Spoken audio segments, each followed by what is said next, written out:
Sorry. Okay, there we go. Again, if you get tired or bored, I won't be offended if you walk out. And questions, anytime, just, hey, get my attention. Just, I put this together. I know some of you folks have seen Dave Dittman in the back there. This was a number of years ago. He came to me and said, when the get-together was out in Madison, he said, Dean, I want you to give a little talk. I said, what about? Oh, I don't know, just stand up there and talk. And I said, well, I want to have some purpose, so I developed this plant tour video or PowerPoint, which walked you through the plant. I found a number of slides from colleagues of mine. My cousin provided some that worked at the plant. Craig Tjaden was his name. Linda and helped me. We got it put together. But anyway, this is not that PowerPoint. This is a different one, but it kind of has inspired me to do different histories on things. So this is just what we've done is I've put together some slides, pictures, you name it, and history on what happened to Oliver White Farm after White Motor purchased it. And some of you can probably say, oh, we should have never done that, should have gone off on our own, but there's some things. White Motor did bring a lot to the table, but in the end, you know what's happened to manufacturing in the United States. So we'll start off here. I guess just to start a little bit of history on White Motor, in 1876, they were a sewing machine company. You've ever heard of White Sewing Machines? That's the company. Some of you probably got them. It has spun off from there since then. Then, right before the turn of the century, the owners of it patented the flash boiler for the Stanley steamer, and they made steam cars. And they outsold the nearest competitor on cars 2-to-1. So it had a real effect. But the board and the company owners didn't want to get into the car business. I think they could see the writing on the wall that Henry Ford was going to roll right over the top of them.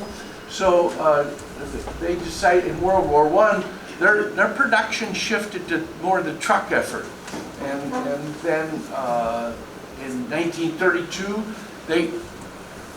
right after the Depression, struggling, getting cash like everybody, financial problems, they merged with Studebaker-Packard. And but that merger only lasted a couple of years, and then they concentrated, got more into just heavy truck manufacturing. And World War II come on, and they were a major supplier of half-tracks for the European theater in World War II. These were all built in Cleveland, Ohio, at a plant downtown Cleveland. 1960, the Oliver Corporation had come out with the Checkerboard Series 1800. It was released for production, and they were strapped for cash. They were struggling. They put a lot of development work in it. That development work came from the research of the XO 121 higher compression engines and stuff, and so they had got released a whole new tractor line with the Oliver 1800. They had talked to Studebaker-Packard on merger. Both Oliver Corporation and Studebaker are both based out of South Bend, and so it was kind of a natural to be talking to each other. But those talks ended. Oliver was in need of cash. They were looking for capital sources. They owned Cleat-Track. They bought that since 1944. White Motor had owned that at one time, and then but then Cleat-Track came back into the package. So November of 1960, there was an announcement that Oliver Corporation was going to be the wholly owned subsidiary of White Motor Corporation. So enough on that. I know a lot of people don't want to hear much about White Motor. 1962, White Motor, they had determined that the Battle Creek plant where the Oliver Combines was made was in desperate need of retooling and upgrading, and they thought, well, rather than pour the money into the Battle Creek plant, let's buy another combine company. And they said, so they, Cockshut came to the float to the top. The Oliver and Cockshut had already had a working arrangement, so they were, and it opened up the whole Canadian market for Oliver, and they closed the Battle Creek combine plant. And some of those people, one of them that taught me a lot, his name was Clarence Justice. He came from the Battle Creek plant.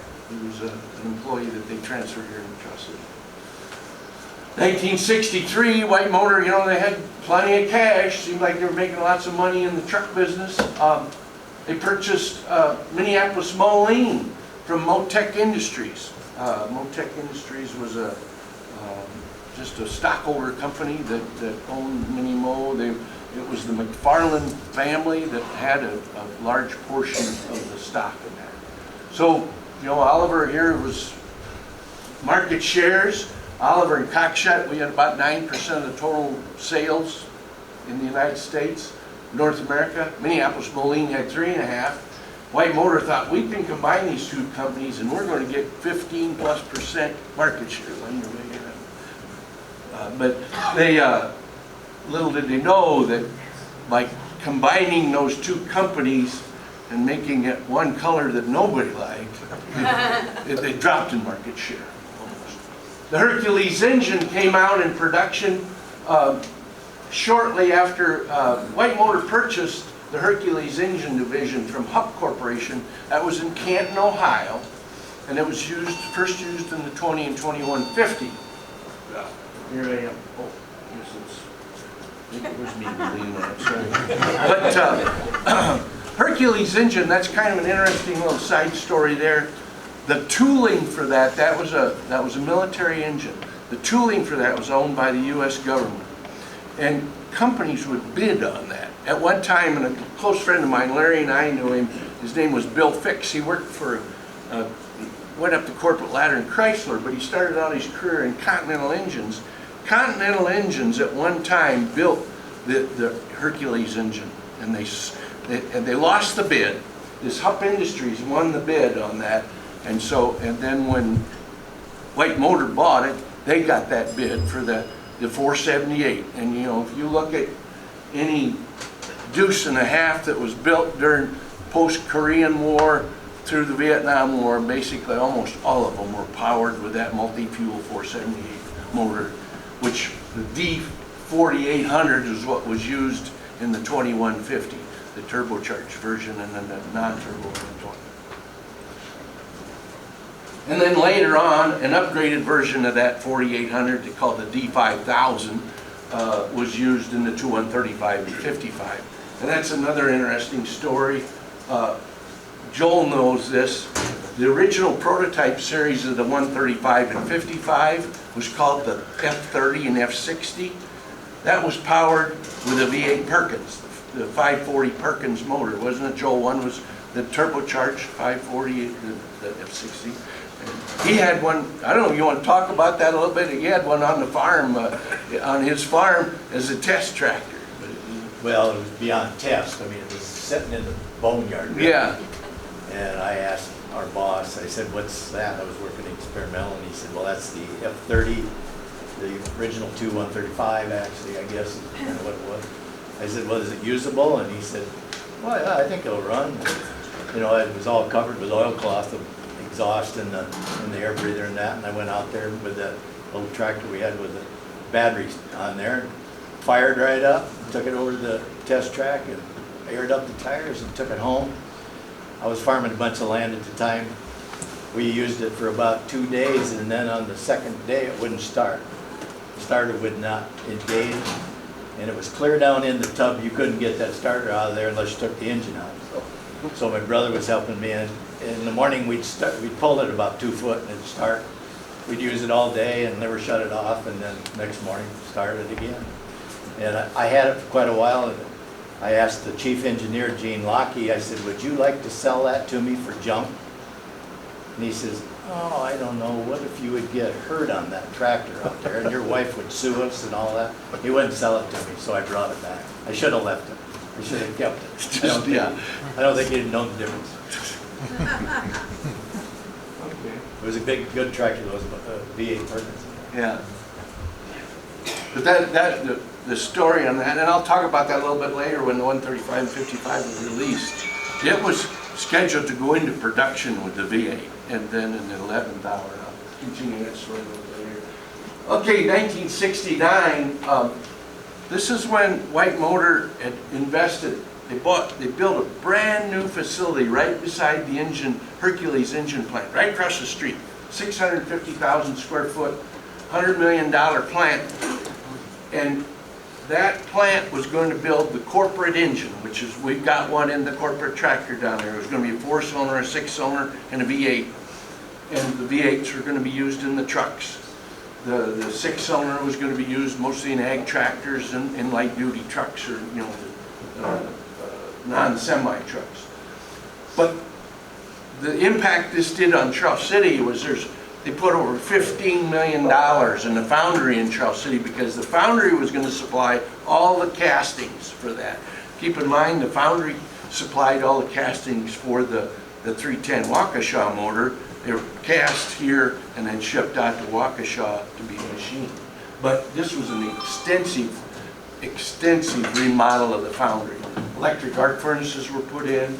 I think the next, electric holding arc furnaces were put in, where the cupola could be constantly running, and then they could hold it and monitor their various recipes in the electric arc furnace, and then distribute out from those electric arc furnaces to the various pouring lines.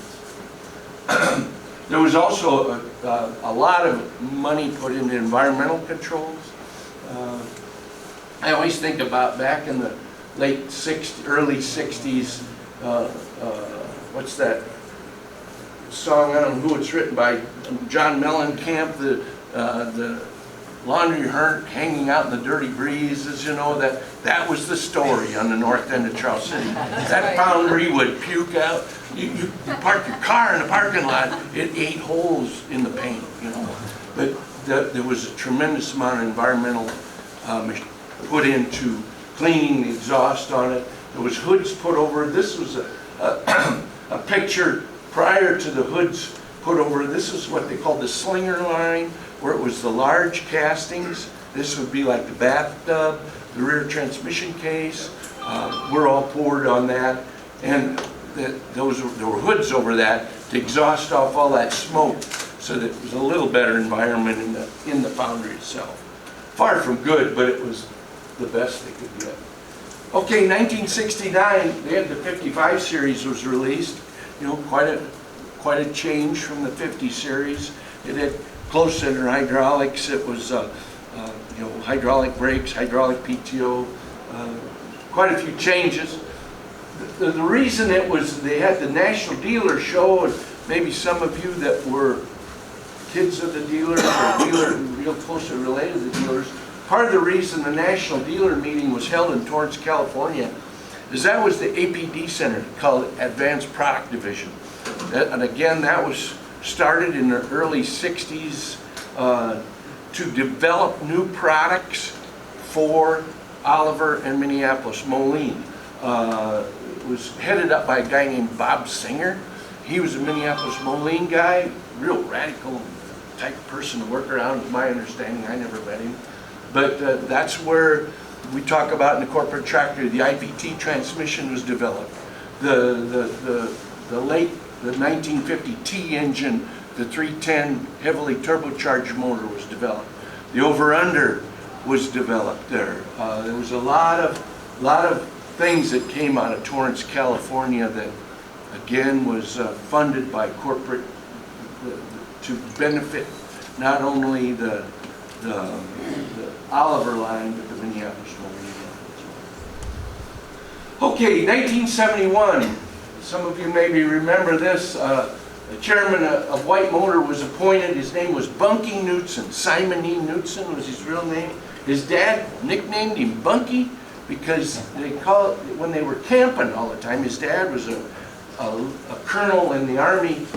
They would go on these bivouacs all the time. Well, when his kid was along, Simon, He shared a bunk, so it's Bunky, you know, my Bunky.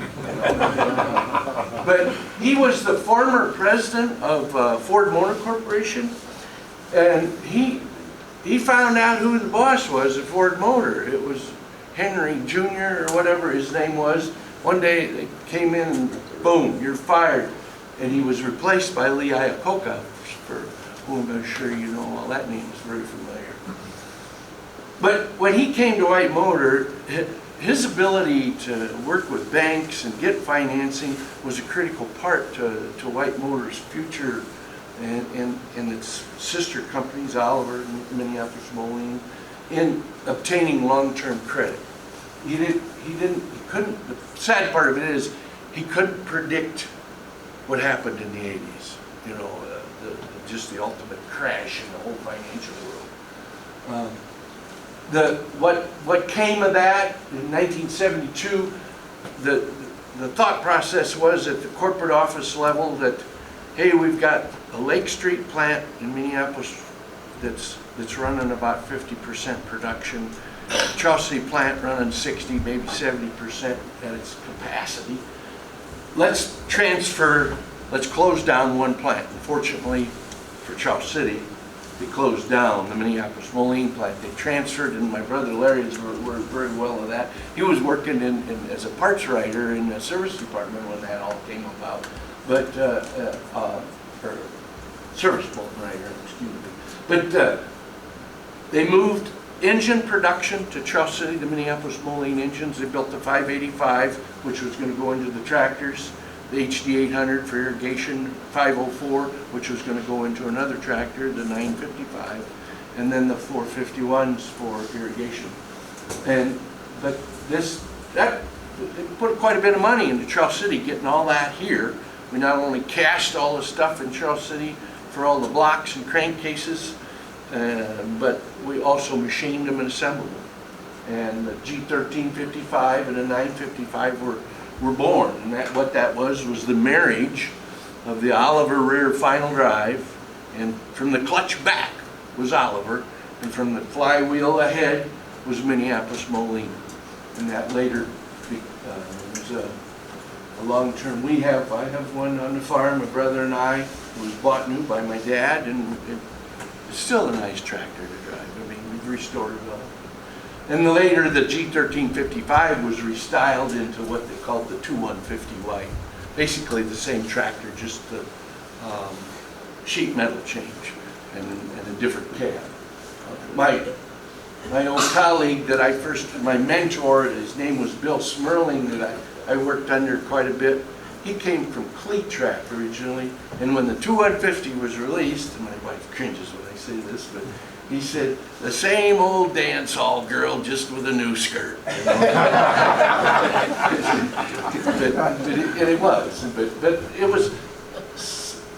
It had a market share. The Minneapolis-Moline dealers and followers really fell in love with that tractor. And again, in 1973, power units were built, all engine production was in Charles City, and this is just a picture of one of the test cells. We had, there's 3 test cells where every engine, after it was off the assembly line, we had a dedicated assembly area, would run through that test cell on a certain amount of test time. 1973, the 4150 was introduced, and this is the first white-styled tractor that had the true influence from Bunky Knudsen, and it was styled by a guy. His name was Shinoda, and he was very influential in styling the Lincoln Continental. And if you look at the Mark IV Lincoln and stuff, there's a lot of similarities. You know, the gray paint, the hood that them early Lincolns had, and this is what became of it. You know, this was going to be White Farm Equipment was going to be the name, not Oliver and not Minneapolis-Moline. Hey, Dean. Yes. I don't want to step under, but also the Boss series. The Field Boss, yeah. Boss, Field Boss, Road Boss. That all came from Larry Shinoda as well, because you know, he was responsible for creating all the Boss 302, the Boss 429, Yeah. and the Boss 351. Really? Yeah. While he was there, and that was that influence, and Knudsen brought Larry with him from Ford. Yeah. And that's how we got the Boss line of things. Yeah. Another interesting story. The model builder, his son is a very good close friend of mine. His name was K.O. Jacobson, Ken Jacobson. Joel probably remembers him. He spent months building the model, the original prototype model of and some of you have seen that picture of what they called the low-profile Oliver. And it was, you know, Oliver styling, green paint. We had one out on the farm when I was in high school. I remember plowing with it.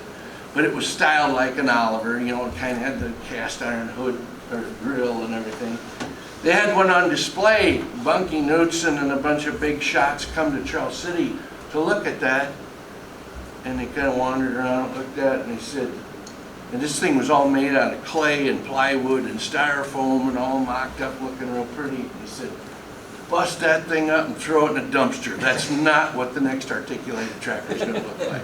He about sat down bald. You know, he worked on it for months. This is the thing that was Light Motor did bring or gave us the capital to do was a dedicated building for building articulated tractors.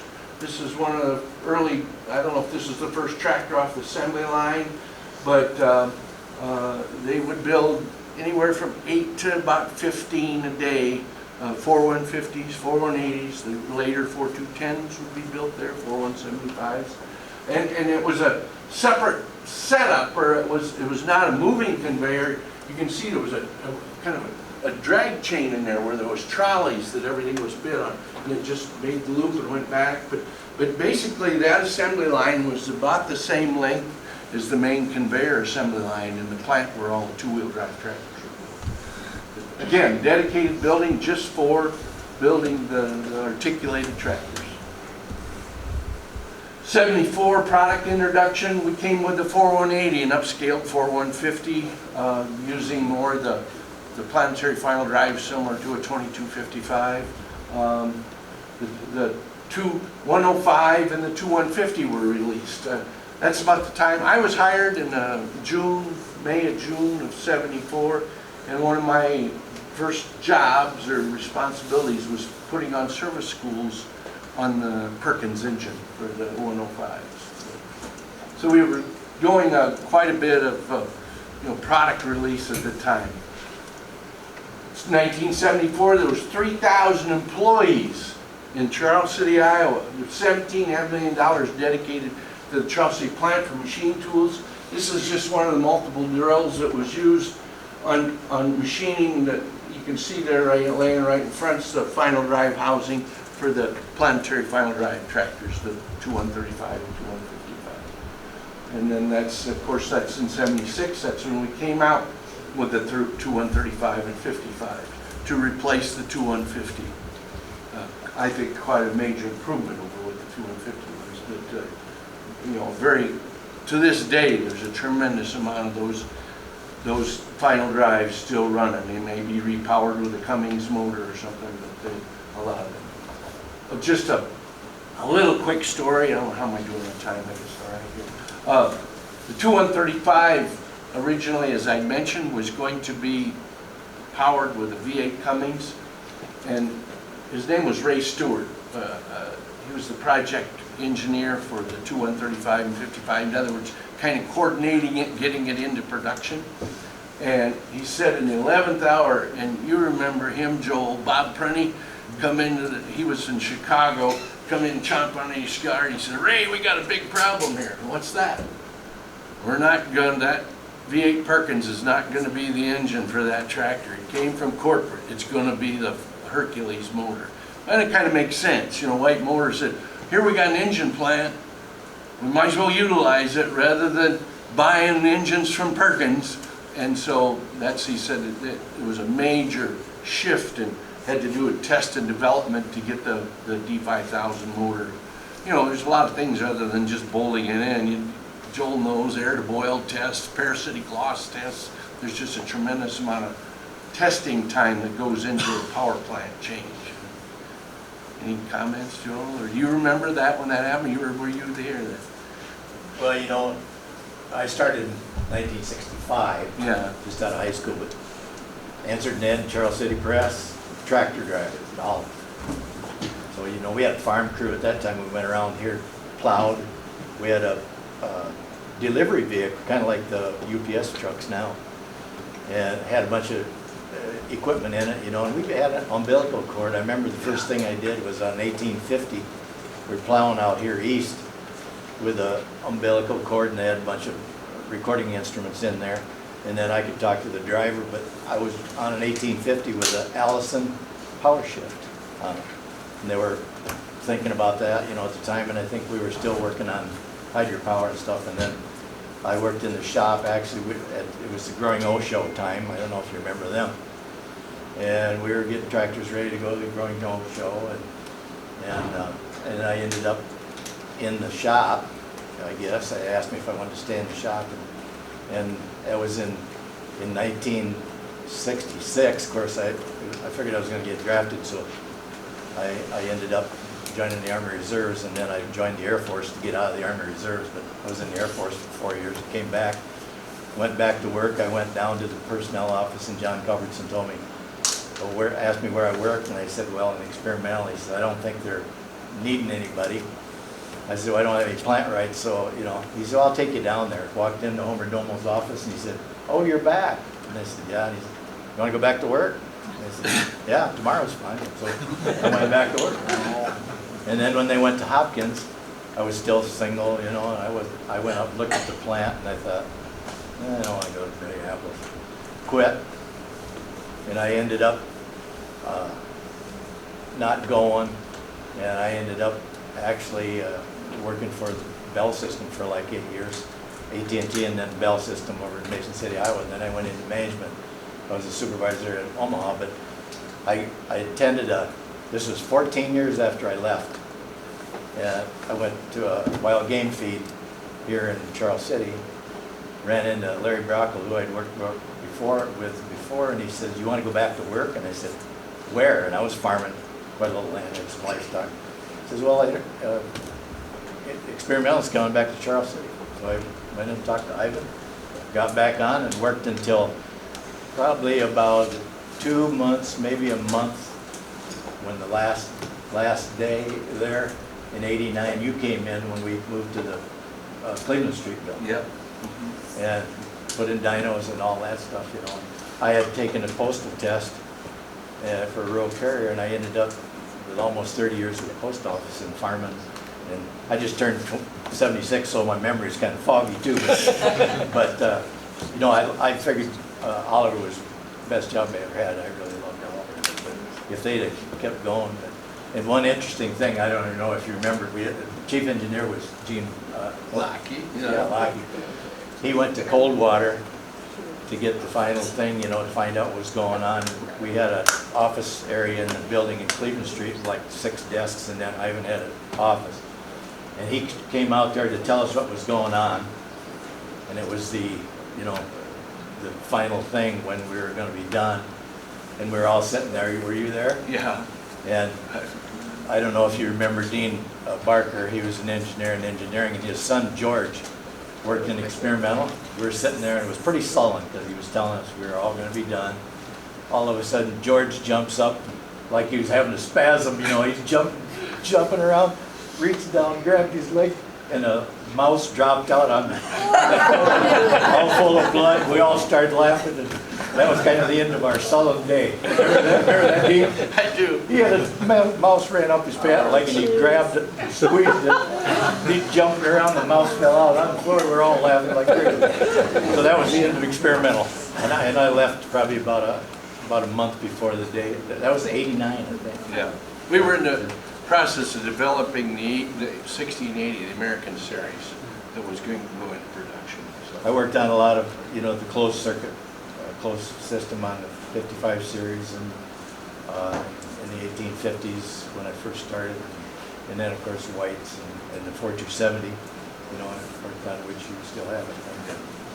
But This whatever. Ivan that Joel's talking about, his initials were